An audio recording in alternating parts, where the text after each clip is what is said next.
Welcome to my November TBR.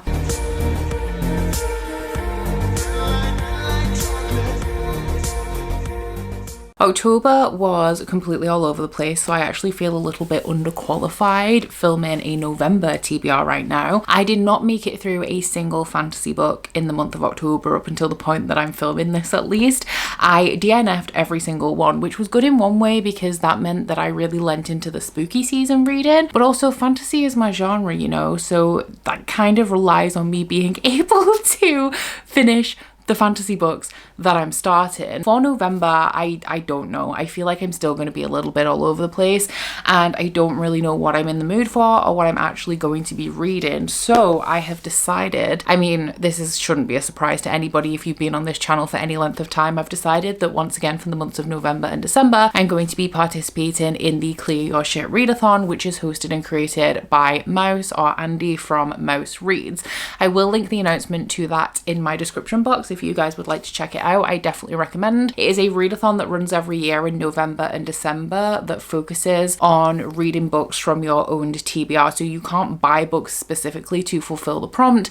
The idea is that you use your books that you already own because the point is to clear your shit before the end of the year. I do always participate in this readathon to varying degrees of success. There's like 27 prompts and I don't like to double up, so I never actually completely get to the end, but I do like to use the prompts as a guideline. The thing that I really like about this readathon is that the prompts are kind of vague, so they like nudge you in a direction, but they're not super restrictive. Like one of the prompts this year is read a book that features a journey, which a lot of them do. But what I don't normally do is structure my monthly TBR on the prompts for the readathon, which is what I'm going to be doing this month because I feel like I need a little bit of direction, maybe a little bit of a selection of books to pull from, but I don't feel like if I told you like I wanted to read these specific books this month, I feel like I would be massively derailed, whereas I'm very likely going to be derailed from the TBR I'm presenting to you guys today. But it does also cover a bunch of my required reads for the month as well, which is of course important. So because this readathon runs through November and December, I am just going to be covering November in this, which means I'm not going to be assigning books to all of the Clearursht prompts. I'm going to be doing the first 15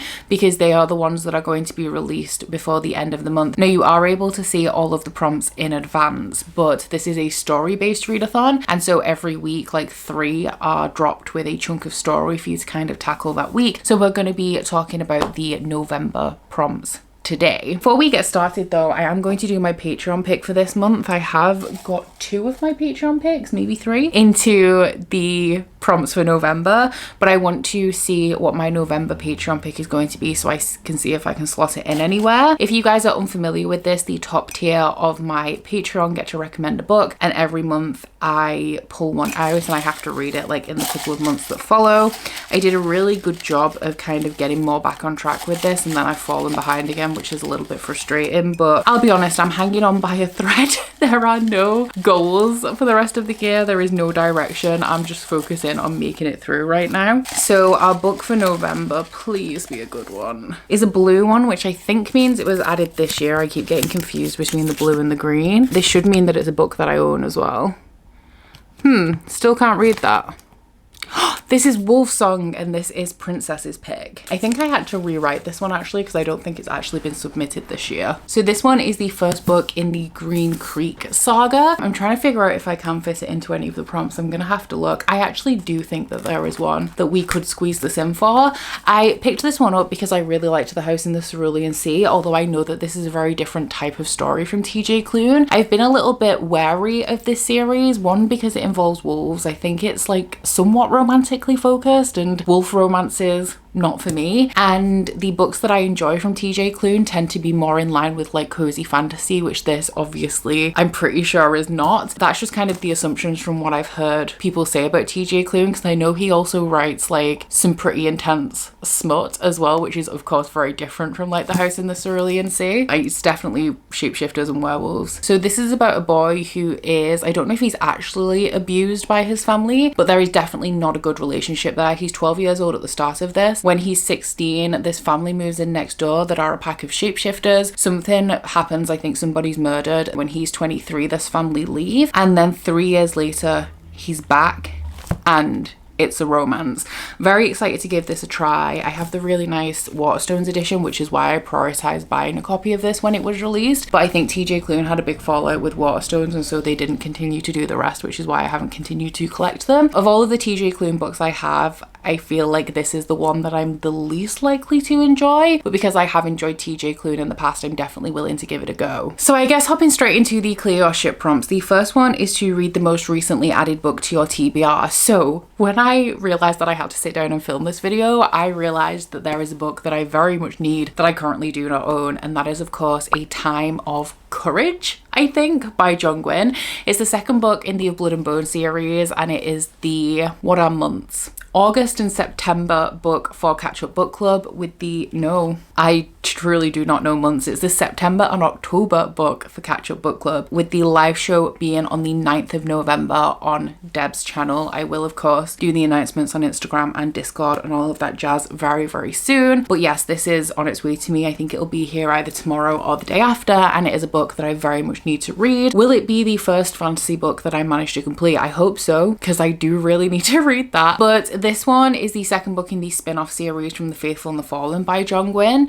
There's not really a way to describe this series without spoiling the events of The Faithful and the Fallen, so I'll be super vague. It is essentially like an adult epic fantasy series where there is a upheaval in the New World Order. There is a species now in this world that was not in this world before, and the power dynamics are shifting, the political landscapes are shifting to kind of accommodate this, and a lot of the people of the world are not really enjoying this transition, and so are fighting back against it. But there's people fighting against it, there's people indoctrinated into it, there's people who are still fighting the evil that remained after the events of like The Faithful and the Fallen, and we follow kind of a perspective that represents each of these things. I think we had 4 perspectives in total in book 1 as they tackle the new evil rising in this plot. Now, I really liked book 1 because it had a bunch of like horror elements that I didn't expect, and it also brought in some quite sinister topics such as like sexual abuse that I didn't expect in this, because for all intents and purposes The Faithful and the Fallen is like a very clear-cut epic fantasy series, but I'm interested to see how Jungwin kind of tackles this, because the whole tone of this series so far is a lot more sinister than The Faithful and the Fallen and than I expected. Also, in case you missed it, I have just posted a little tack on that we're adding to the end of the Faithful along, where we're going to be reading Jungwin's Bloodsworn saga. You don't have to have read any of the Banished Lands books that we've been reading for Catch Up Book Club so far to participate in this one, so I will link that announcement if you would like to check it out. And I have also reopened my Etsy shop, where you can now once again pick up your Catch Up Book Club bookmarks, as well as the overspill of all of the Patreon bookmarks that I've done so far. I've also restocked that with some of the stuff that I was holding back just in case some orders went missing and I had to resend them. So some of the stuff that sold out quite quickly is now back in stock, which actually perfectly transitions us into a message from the sponsor of today's video, which is Skillshare. Skillshare is an online learning platform for hobbyists and creative professionals, as well as anybody who is just looking to either pick up a new skill or brush up on one that they already have, because Skillshare provides thousands of on-demand classes that help you to level up skills for both your personal and your professional life. As I mentioned, I have recently reopened my Etsy, and because I did a little bit of a restock, I have had to do a little bit of product photography. So I have returned to one of my favorite course leaders, my favorite photography course leader specifically actually, which is Tabitha Park. So many years ago, back when I was making candles, I actually took Tabitha Park's class in flat lay photography because I wanted to be able to photograph my products better. And so whenever I need any help with photography, I always return to Tabitha, and I've recently picked up her class on iPhone photography using natural light so that I could brush up on the skills that I already had. I'm a little bit rusty, as well as pick up some new tips, because fun fact, I don't like photography. I do not have the eye for it, but unfortunately it is a necessary skill that I need for things like Instagram, as well as things like product photography. And something that I really love about Skillshare is that their classes are broken down into bite-sized chunks, so if necessary you can like pace yourself, and there's also a class project for you to be working towards as you take the class, which for me really helps to gamify the process and kind of keep me on track while actually getting things done and feeling productive. Skillshare classes don't stop at things like photography or digital mediums though. They also offer classes in art, crochet, project management, self-care, and everything in between. So if any of those sound like areas where you think you could level up your game, I'm really happy to let you guys know that the first 500 people who click on the link at the top of my description box will receive 1 month free of Skillshare to kickstart their learning journey. Thank you so much to Skillshare for sponsoring this one. The second prompt for Clear Your Shit is to either read a book with a child in it or to read a children's book or like a middle grade. And I was gonna go with a middle grade because I do have one in the stacks, which is where I've pulled a lot of these books from that aren't required reading. But I did remember that I had an arc for November that has a child in it, and that is Cry Voidbringer by Elaine Ho. So this one is released right at the beginning of November, so I do really need to get on it. And it is set in an imperialist society where children have been taken from their communities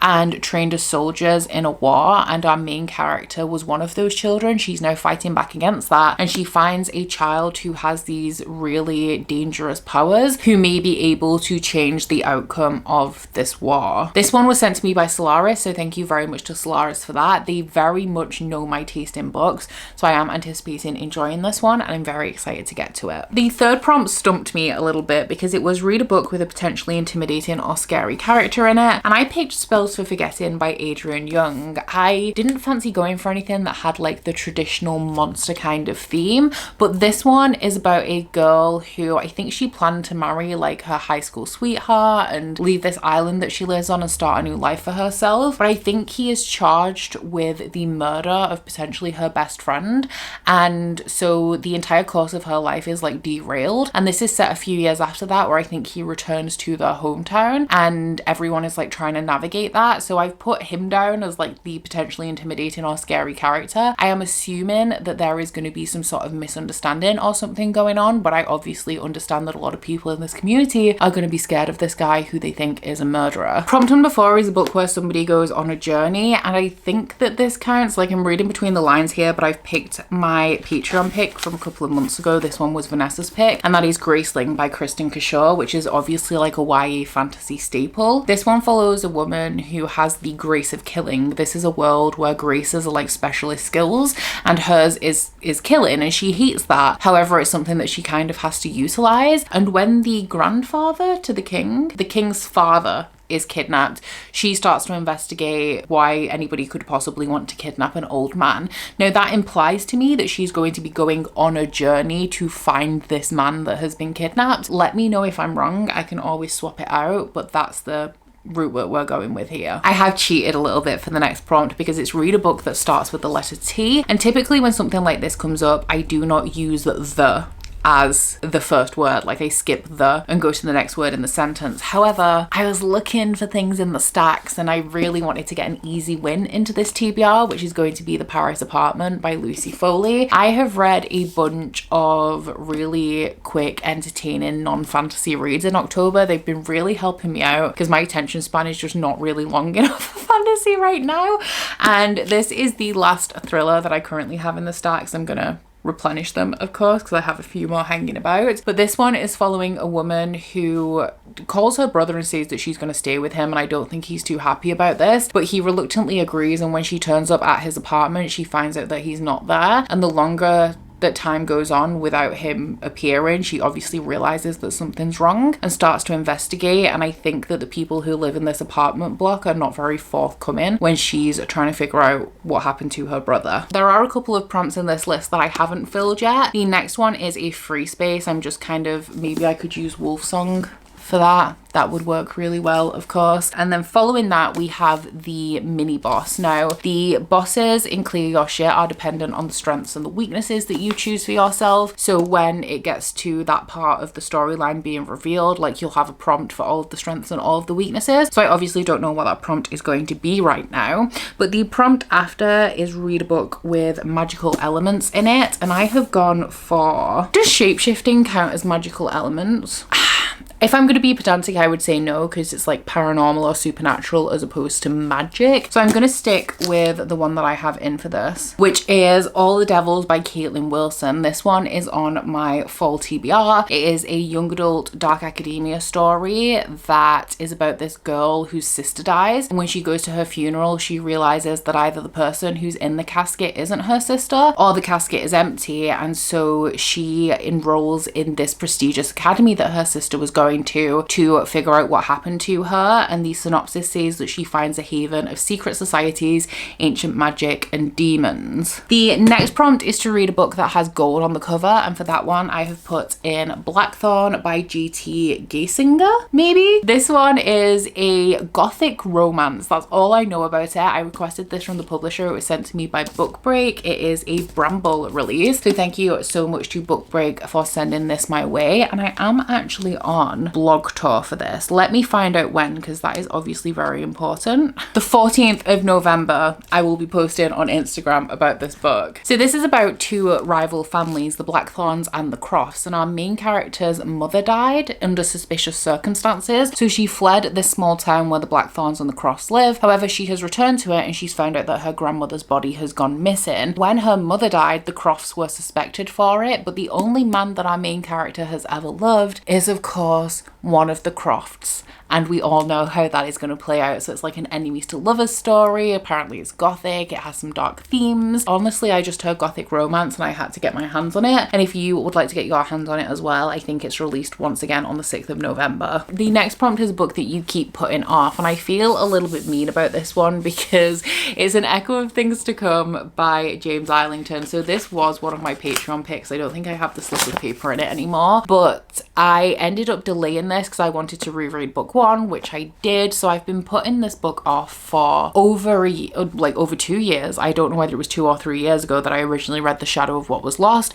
and then this got added to my TBR again in summer. I wanted to reread book one. I did. Life happened and I didn't get to book two. Still have not got to book two, and I definitely need to get to book two. So The Shadow of What Was Lost is set in this world where there used to be creatures called augurs who had this godlike ability, and they essentially got a bit too big for their boots. They weren't reliable anymore in ruling society, so everyone kind of got fed up of them and they were overthrown. However, the gifted remained, and they are people who have like a fraction of the ability of the augurs and are very tightly controlled by the regular people of the society. Now, our main character Davian is one of these gifted, but he is, oh my god, I just realized that The Strength of the Few is released in November. I haven't even thought about this in regards to this TBR. But anyway, the main character Davian is a gifted, but he is just not very good with any of his abilities, and he is about to fail the academy that he needs to be able to pass, lest he be stripped of his powers. And as these trials are approaching, somebody comes to Davian and tells him that he's actually an augur, and they give him an artifact and send him on this mission to reinforce this barrier in the north that is keeping the monsters of the world at bay. So there's things that I like about this series and there's things that I don't. The thing that I dislike the most is its comparisons to Wheel of Time in the storytelling and also like the story itself. But I do really like James Islington and I'm intrigued to see where this series goes. I just need to pick it up, but like I said, my attention span is just not here. This is a thick book. One that puzzled me for a long time, especially because I'm trying to select books from the stacks if they're not from my like books that I have to read, was to read a book set in a different time. But I picked up The Fact of a Body by Alexandra Marzano-Lesnevich. This one is a true crime novel, and I had a flick through because in the synopsis it doesn't specifically say when it's set, but like the prologue mentions the 1920s, and then chapter 2 is in 1983, chapter 1 is 1992. Let's go a little bit further in. Chapter 6, 1984. This one is about a law student who is the author of this book, who works on a death row hearing for a convicted murderer and child molester, Rick Langley. And as she's delving into his past, I think she notices some similarities between whatever he's convicted of and something else. I like true crime in podcast form. I have never read a true crime book, which is why this was on my TBR. This was very kindly gifted to me by Ali as well, so thank you very much to Ali for that. And I'll probably go the audiobook route on this one, but I do enjoy me some true crime, and it's about time that I tried it out in book format. I just realized I stopped stacking my books. The next prompt is to read a book that you keep forgetting that you have, and I do have quite a few of these. I pulled one from the stacks originally, which was The Weight of the Stars by Kay Ancrum, which is, I think, is a companion novel to The Wicker King, which I really enjoyed. I think they're very loosely connected though, and you can read them separately, but given my Patreon pick, I am going to try and put Wolfsong by TJ Klune in there. Either of these would fit, and this is also one that I can very easily swap out for another very obscure book that I have hanging around in here somewhere. But this one, just always gloss over it, and because, like I said, the subject matter is not what I am used to enjoying from TJ Klune, but also not what I typically enjoy, I feel like it gets glossed over more and more. And this one, because it's loosely connected to The Wicker King but not like a direct continuation, also just gets glossed over constantly. I know that this one will be a quick read, whereas this one, well, I mean, it's significantly larger for one, but I don't expect it to be too complex, so we'll see what happens there. Next up, we have a side quest in the plot, and that is to read a sapphic book, and I think that this Wicked Fate by Kaylin Bayron will count.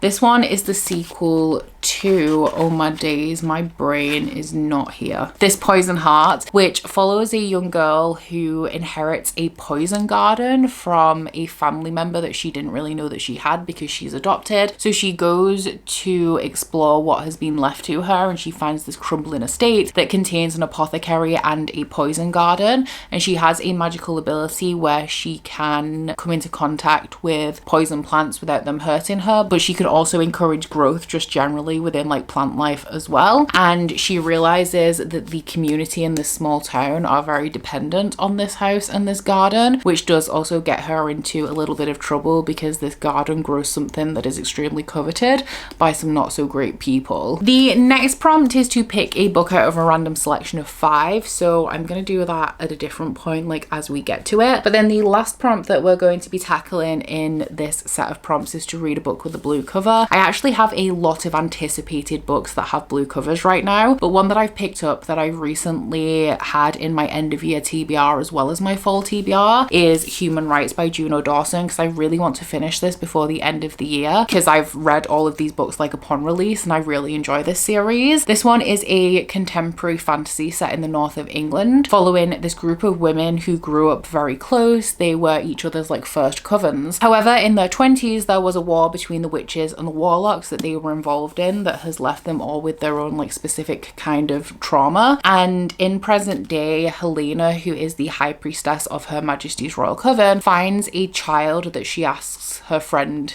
Neve to rehabilitate, because she's also discovered a prophecy that the sullied child is going to summon a demon that will bring about the end of days, so she really needs Neve to rehabilitate this kid before this prophecy can come into fruition. So there you have it. That is my stack of books that I'm absolutely not going to read in November, but I guess they're a list of hopefuls. My main focus of November is just to get through it. I actually don't really have very many social plans. I have a couple of like day trips that I'm gonna do, but apart from that, like I am locked down until March. I have no plans and I'm in no hurry to make any, because the thing I love about winter is that it's hibernation season and nobody wants to do anything. Nobody expects you to do anything. So I can just stay in my house and rot, and that is exactly what I intend to do. So maybe I'll get a little bit more read than I anticipate actually. So down in my comments, let me know if you are participating in Clear Your Shit at all. And actually, you know what? Fulfill a prompt for me. Tell me about a book on your TBR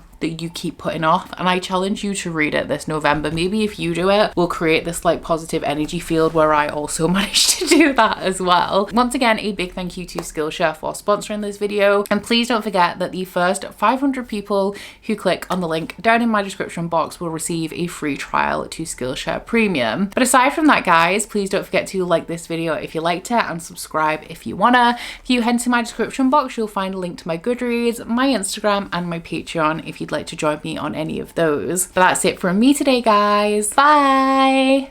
Oh, you bite your friend like chocolate. You say you'll go where nobody knows, with guns hidden under our petticoats. We're never gonna quit it, no, we're never gonna quit it, no.